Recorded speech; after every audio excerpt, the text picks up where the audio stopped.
We got Gators breakdown here. We know we're business. Gators breakdown. Because there's never a dull moment in Gator Nation. The Gators Breakdown podcast is ready to go. I'm your host, David Waters. You can find me on social media at GatorDave_SEC. And hey, commitment episode right here. Onus Cannonberry committing to the Florida Gators, flipping from Tennessee, hurting the Vols. That's always a good thing too at the same time. But big time commitment here for the Gators, adding to a really, really good defensive back class for the class of 2025. We'll get into all that. We'll get into a lot about Konanbanny. There was a lot out there about him. Unique story as well for him. So we'll get into that and the type of player he is. And adding to that, as I said, really good defensive backfield for the Gators. So everybody hit that like button. Subscribe right here on Gators Breakdown. You know, hitting that like button really helps us out on YouTube. Subscribing on YouTube really helps us out, or your favorite podcast platform, however you get Gators Breakdown. I hope you enjoyed the Billy Napier interview from last week. A lot of people out there reaching out, saying how much they enjoyed it. So thank you so much. But if you haven't checked it out yet, for whatever reason, go check it out. Really good 30 minutes there with the head coach of the Florida Gators right here on Gators Breakdown. So, thankful that they trusted me to handle that and do it and put it out there for everybody. So a lot of fun had on that one. And of course, you know, if you were a Gators Breakdown Plus member, you got early access to that Billy Napier episode. There's other features as well. You get access to the Discord. You get ad-free episodes of Gators Breakdown. We'll be doing some chats and Q&As coming up soon as well on Gators Breakdown Plus. So link is in the description to join Gators Breakdown Plus. But hey, we got lots to talk about right here on this episode. Of course, getting back into Corey Bender and I got together to talk recruiting, gave you a pretty good landscape of that. But hey, look, a lot of that was 2026, but the class of 2025 not done. So let's get to it.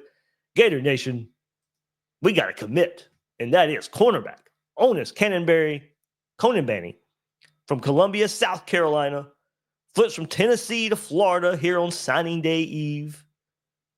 Had been trending this way for the last couple of months, even with, you know, hometown South Carolina trying to get into the mix late to flip him instead of Florida. But Konanbanny commits to the Gators, 6'1". I've seen 6'2" in some places, around 180 pounds. He's a 4-star on the 24/7 Sports composite rankings, coming in as the 361st overall player and the 35th cornerback in the country. Not as high on the On3 industry rankings, coming in as a 3-star and a 411th overall player. He's the 42nd cornerback on On3. Now, Rivals rates Konanbanny the highest. They rate him as a 4-star and the 159th ranked player in the country and the 16th ranked cornerback in the country. So rankings are all over the place for Konanbanny, but staffs around the country think more highly of him than recruiting services. And I know for a fact Florida views him in a much higher light. And his high school coach, Tamir Zimmerman, told 24/7 Sports earlier when he had committed to Tennessee that Onus is probably, if you're looking at the rankings, this is what Zimmerman had to say, it's all wrong to me. And I ain't saying that because I coach him. I'm saying it because I've seen it in the other people that he's played against and the people that have seen him. Even the college coaches that came to see him over the spring, all of them referenced to me that he's one of the top 10 players in the country, regardless of position. Every one of the recruiters said the same thing. Most of them offered him but never got to see him in person practicing until the spring. And when they got to see him, they got to see what we've been seeing every day. The kid, he's legit. At the time, one of the top receivers in the country, but defensive back is his position. And he legit plays that position top notch. And Zimmerman said Konanbanny is a special player because, quote, when he's playing defense, you can really cancel that side of the field.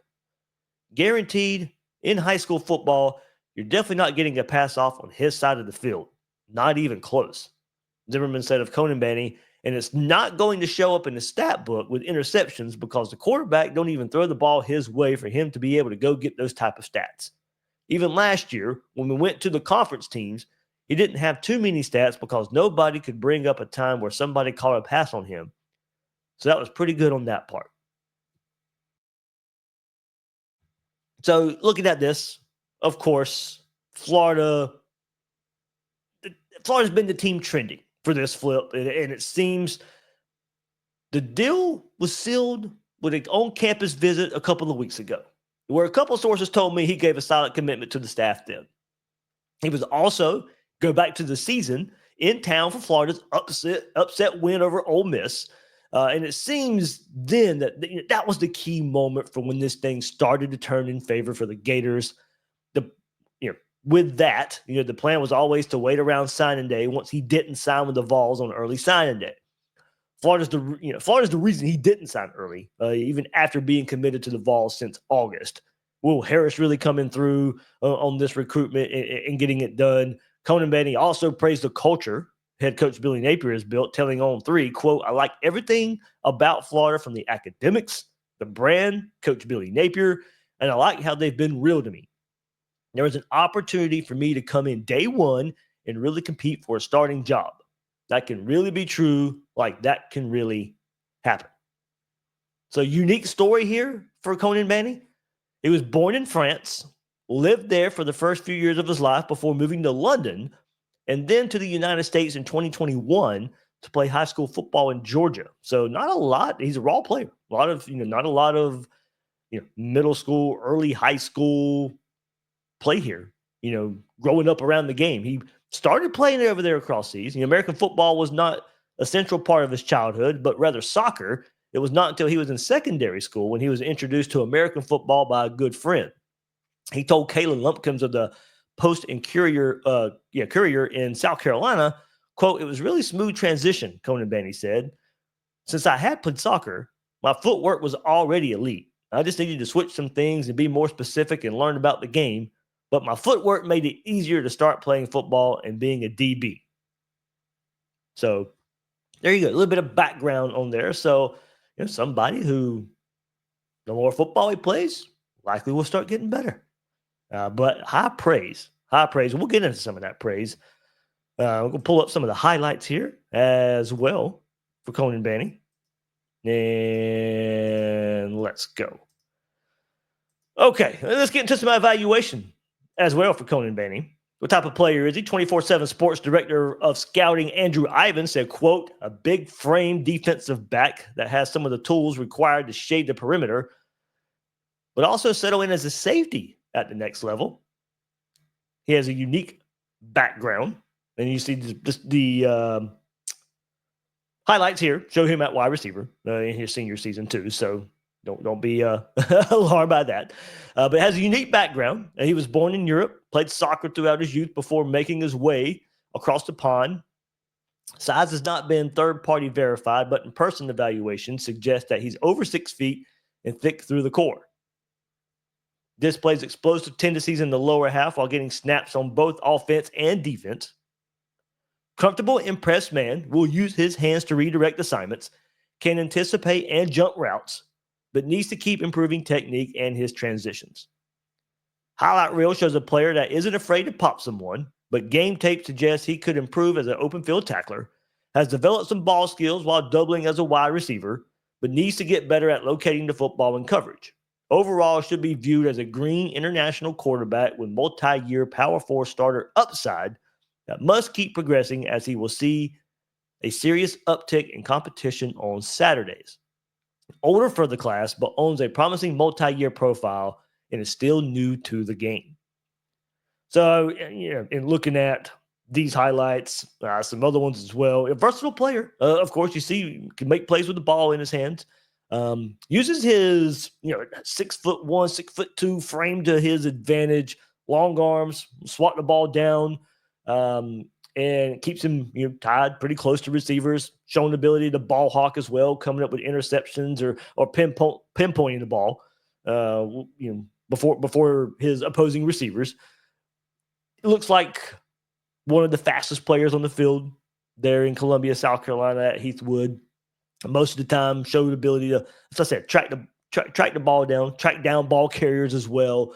And in the run game, he doesn't shy away from contact. Did an impressive job of shedding blocks. This will be important as in the next level if he goes on maybe with that safety position or moves to star. I'd say with that frame, you probably moves to corner, but maybe you have to get on the field faster. Shows ability, to play, be versatile, offense, defense. Defense, like I said, good on defense. He can show some other positions. I don't think he'll be an offensive player here, but can show the ability to play other roles with that frame. It's going to be interesting to see. I would assume he stays at corner just because of that frame. But to get on the field faster, who knows? So anticipation, of course, it stands out. Good athleticism, willing tackler, can maintain, outside contain in a run game, come up and make a tackle. Like I said, sticky in coverage, a knack for working back toward the ball, mirrors well, tracks the ball in the air. So that's pretty much, but looking at the highlights here, here he is, not shying away, coming up in the box, making a tackle behind the line of scrimmage. And then going back to his high school coach, Zimmerman said his soccer background has served him well. You heard Konanbanny talk about it, but here's his coach talking about it as well. It's served him well in the football field. Into the highlights there. But he stands out because of, quote, his craft. That's what Zimmerman said. His craft of being a defensive back, his back pedal, that's where his soccer background helps in that type of stuff. That's what he's good at, added Zimmerman. His footwork is amazing because the crazy part about it, if he just focused on soccer, he'd be one of the top soccer players in the country because that was his first sport. He's very good at soccer, so soccer footwork helps him so much with his defensive back work. And then there's, quote, no question, Konanbanny can still get better, Zimmerman said, although his combination of size and speed have already made him tough for opposing receivers. His football game is raw, Zimmerman said. His upside, he is good the way he is right now. He can go start for college programs right now. He's good right now. But the upside of him getting better is outrageous because he just don't know. Most kids learn a position over years, you know what I mean? But he is one of the top kids, and he's only been doing it for about 5 years. And that's without getting the top coaching that he'll get when he gets to college. Zimmerman said there has, quote, never been a time when I looked out there and said, man, Onus, you need to work on this. The biggest adjustment for Konanbanny at the college level, Zimmerman said, will be playing against high-level competition on a regular basis. He went on to say, you're always going to get to the point when you go to college of running into receivers with different types of craft. That's the part I think he's going to have to learn the most of, is just understanding different types of college receivers and different stuff like that, because every day he doesn't get to go against an elite receiver. So this past season, Konanbanny gathered 56 tackles, 4 tackles for loss, while bringing in 1 interception and 3 fumble recoveries and causing 1 fumble. In 2023, he transferred to Heathwood Hall Episcopal ahead of his junior campaign, where he got snaps at DB and wide receiver. That season credited with 20 tackles, 6 pass breakups on defense per max preps, added 238 yards of total offense and 3 touchdowns. So as I said, going to it, his coach saying, hey, look, don't be looking at the stats because he was avoided. Teams did not want to throw to his side of the field. So there you go. And look, I think that was encouraging seeing Konanbanny come up in the box, make tackles, putting himself in plays. When plays aren't going to come to him, he goes to the play. So certainly something to look out for there. But raw player, one more time, as I said, not a lot of whole football, a football experience, not growing up in the game, but certainly, Florida, Tennessee, South Carolina. That was late. I think when he originally committed to Tennessee, it was over FSU. So big programs in the mix for Konanbanny. So what does it do for Florida's 2025 class? We're sitting here in February. Most of the recruiting now, as we know, happens in December as far as signing goes, early signing day. Florida with a flurry finish to get near top 10. But before Konanbanny even committed, and after a lot of re-rankings, On3 updated their rankings, 24/7 Sports updated their rankings, Rivals, I believe ESPN did as well. So coming into National Signing Day Eve, Florida was 7th in the 24/7 Sports Team Composite rankings heading into today, and will stay there after Konanbanny becomes a 26th commitment of the class. Florida was 8th as recently as yesterday. Of course, as I mentioned, all these re-rankings. Florida was 10th as of about, I say, like a week or so ago. Rose up to 8th after re-rankings. And then on this Tuesday, February 4th, was 7th and will stay 7th with the commitment of Konanbanny. Also, Florida stays 5th in the SEC. Florida rose, of course, in the SEC rankings as well with their rise in the rankings. 5th in the SEC, and they'll stay there with Konanbanny committing. And behind Texas, Georgia, Alabama, and Auburn, with Texas A&M, LSU, and Tennessee right behind Florida. So crazy, as we know, that you can be 7th in the country and 5th in the conference. But oh, so is life in the SEC. We know what we're getting here. We know what we're signed up for. But what a finish. What a finish to the class. Still may not be done. We'll get into that in just a second. And of course, especially in the defensive backfield where it can get even better. And that position group is a huge reason why this class is rated as high as it is. Let's dive into it. Let's start with what Florida does have. First off, the top 2 players overall in the class, Vernell Brown III, Dallas Wilson at wide receiver. They're the 30th and 38th players in the class. And then the big haul at defensive back with safety Hilton Drake Stubbs as the 53rd player in the class, 4th ranked safety. Ben Hanks Jr. as the 58th best player in the class, 8th best cornerback. While Lagonza Haywood rounds out the top 5 in the Florida class as a 76th ranked player overall and 8th best safety in the country. So you're adding Onis Konanbanny to that haul, giving you 4 true freshmen coming in that should go a long way in making Florida a lead on the back end. And then add in defensive back Michael Caraway Jr. from Southern Miss through the transfer portal. And there's your new faces for the 2025 season. And one of the best defensive back hauls in the country. Now, I had to go look and try and compare a bit. Not quite as good as Oregon on the 24/7 Sports Composite, as the Ducks are bringing in the number 12 player overall and number 3 cornerback in Naeem Offord, the 29th ranked player, 2nd ranked safety in Trey McNutt, the 45th ranked player, 6th best cornerback in Brandon Finney, and the 62nd best player and 9th ranked cornerback in Doran Brew. So 4 of the top 15 DBs are heading to Oregon, while Florida is bringing in 3 of the top 18. So 4 of the top 15 heading to Eugene, 3 of the top 18 heading to Gainesville. Stubbs is the 10th overall DB, Hanks the 13th, and Hayward the 18th top defensive back.